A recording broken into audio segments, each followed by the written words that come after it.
हमने सबसे पहले ये बता दिया। अब आगे फर्दर उसके एक्शंस के बारे में बहुत इंपॉर्टेंट है, ठीक है। एसिटाइलकोलिन के जो हमारे बॉडी में एक्शंस है ना, उसमें सबसे इंपॉर्टेंट वन ये है कि हमारे पास जो हार्ट रेट है ना, एसिटाइलकोलिन ने हार्ट रेट को कम करना है। जब हार्ट रेट कम होगा तो कार्डियक आउटपुट भी कम हो जाएगा, ठीक है। हार्ट रेट और कार्डियक आउटपुट कम कर देगा एसिटाइलकोलिन, ठीक है। अब कैसे करेगा, ये इंपॉर्टेंट बात ये है कि जो साइनो एट्रियल नोड है ना, जो हार्ट का एसए नोड है, उसके ऊपर आपके पास ये रेट ऑफ फायरिंग या उसके एक्शन पोटेंशियल या rate of firing nerve impulses कम कर देगा। रेट ऑफ फायरिंग जो है ना उसको कम करेगा। जब रेट ऑफ फायरिंग कम होगी तो हार्ट की मसल्स कॉन्ट्रैक्ट कम करेंगे, हार्ट रेट कम होगा, कार्डियक आउटपुट कम हो जाएगा अल्टीमेटली। देन सेकंड इसकी ये है एक्शन कि आपके पास डिक्रीज करता है ब्लड प्रेशर को। अब ये बहुत इंपॉर्टेंट, इसका पूरा का पूरा एक फ्लो चार्ट है, वो मैं आपको दिखाती हूँ कैसे आपके पास ब्लड प्रेशर कम करता है। Acetylcholine causes vasodilation. सबसे पहले आपके पास वेजोडाइलेशन करवा देगा, वेजोडाइलेशन की वजह से बीपी कम हो जाएगा। लेकिन वेजोडाइलेशन कैसे होगी, अब ये बहुत ध्यान से देखो ये सारा चार्ट। एसिटाइलकोलिन क्या करता है, आपके पास एक्टिवेट कर देगा M3 रिसेप्टर्स, ठीक है। सपोज करो आपके पास ये एक ब्लड वेजल है, ठीक है। इसको जो इंटरनल लाइनिंग होती है, हमें पता है ये सारी की सारी एंडोथीलियल सेल्स होते हैं, ठीक है। पीछे पीछे सारे स्मूथ मसल्स प्रेजेंट होते हैं एंडोथीलियल सेल्स के पीछे, ठीक है। ये सारा हो गया। अब ये जो एंडोथीलियल सेल्स होते हैं ना, इनके ऊपर M3 रिसेप्टर्स होते हैं, ठीक है। एसिटाइलकोलिन जब आएगी उसको बॉडी में एडमिनिस्ट्रेट किया जाएगा तो M3 रिसेप्टर्स पर जाके एक्ट करेगी। इवन जब ये M3 रिसेप्टर्स एक्टिव हो जाते हैं ना, ये जो M3 रिसेप्टर एक्टिव है तो एंडोथीलियल सेल्स अंदर जो होंगे ना वो नाइट्रिक ऑक्साइड बनाएंगे, ठीक है। इन रिसेप्टर्स की एक्टिवेशन की वजह से एंडोथीलियल सेल्स ने नाइट्रिक ऑक्साइड बनाई। ये नाइट्रिक ऑक्साइड यहाँ से डिफ्यूज़ होकर पीछे स्मूथ मसल्स पर चले जाएगी। ये आपके पास क्या पड़े हुए हैं, स्मूथ मसल्स, ठीक है, उस वेजल के। जब वो स्मूथ मसल के पास जाएगी ना, नाइट्रिक ऑक्साइड से स्मूथ मसल को हम बड़ा करके यहाँ पे दिखा देते हैं, जैसा भी अब अजीब सा बन रहा है, ठीक है।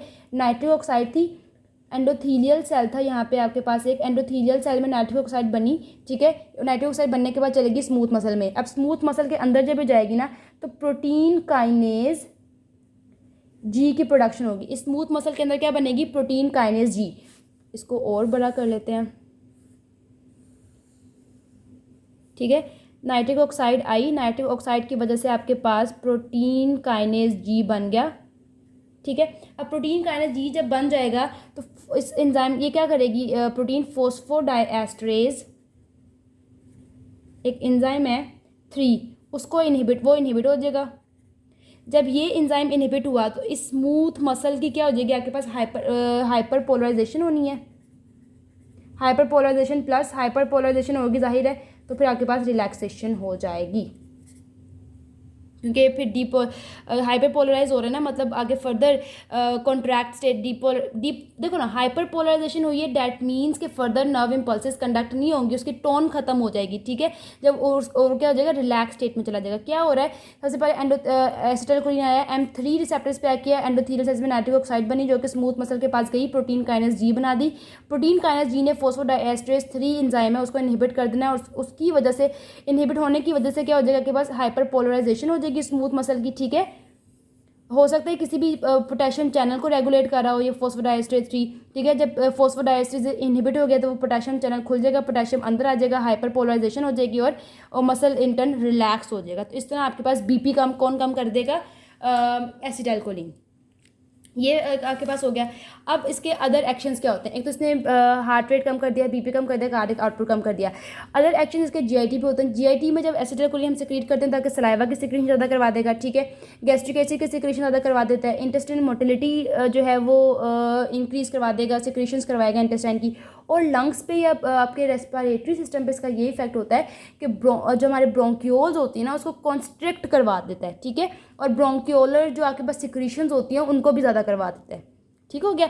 तो जीआईटी पे इसका ये रोल हो गया। जेनेटर यूरिनरी ट्रैक में इसका ये रोल होगा कि डेट्रूसर मसल जो ब्लैडर का होता है उसकी टोन को इंक्रीज़ करेगा और यूरिनेशन करवा देगा, ठीक है।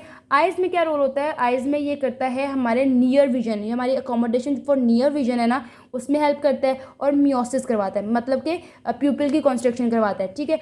और नॉर्मली जब हम ऑफ्थैल्मिक सर्जरी कर रहे होते हैं ना, ऑफ्थैल्मिक सर्जरी, उस टाइम हमारे पास 1% सोल्यूशन ऑफ एसिटाइलकोलिन को ना एंटीरियर चैम्बर ऑफ द आई में जो है वो इंजेक्ट किया जाता है टू प्रोड्यूस मियोसिस। तो क्या चीज़ें होगी हमारे पास जीआईटी में, इसने एक तो अगर हम माउथ से स्टार्ट करें सलाइवा की सिक्रेशन ज़्यादा कराएगा, माउथ से नीचे एसोफेगस के नीचे अगर स्टमक में जाएँ तो गैस्ट्रिक एसिड की सिक्रेशन ज़्यादा, उससे नीचे इंटेस्टाइन्स में जाएँ तो उसकी मोटिलिटी उसकी सिक्रेशन ज़्यादा करवा रहा है। इंटेस्टाइन्स के बाद अगर हम ब्लैडर की तरफ जाएँ तो ब्लैडर में यूरिनेशन करवा रहा है। ऊपर अगर हम रेस्पिरेटरी सिस्टम में जाएँ तो वहाँ पर ब्रोंकोस्पैज्म करवा रहा है। देन अगर हम आइज उसके भी ऊपर रेस्पिरेटरी सिस्टम के ऊपर अपने फेस की तरफ आएँ, आइज़ में जाएँ तो आइज़ में नियर विजन के लिए अकोमोडेशन और जो है वो मियोसिस मतलब कंस्ट्रक्शन ऑफ पीपल करवा रहा है, ठीक है। और जब डॉक्टर्स जो है वो सर्जरी कर रहे होते हैं तो इसका एसिटाइलकोलिन का 1% सोल्यूशन एडमिनिस्टर करते हैं आई में कि हम मियोसिस को हैं ड्यूरिंग सर्जरी गेन कर सकें, ठीक है। तो ये सारे के सारे इफेक्ट्स हो गए हमारे पास एसिटाइलकोलिन के।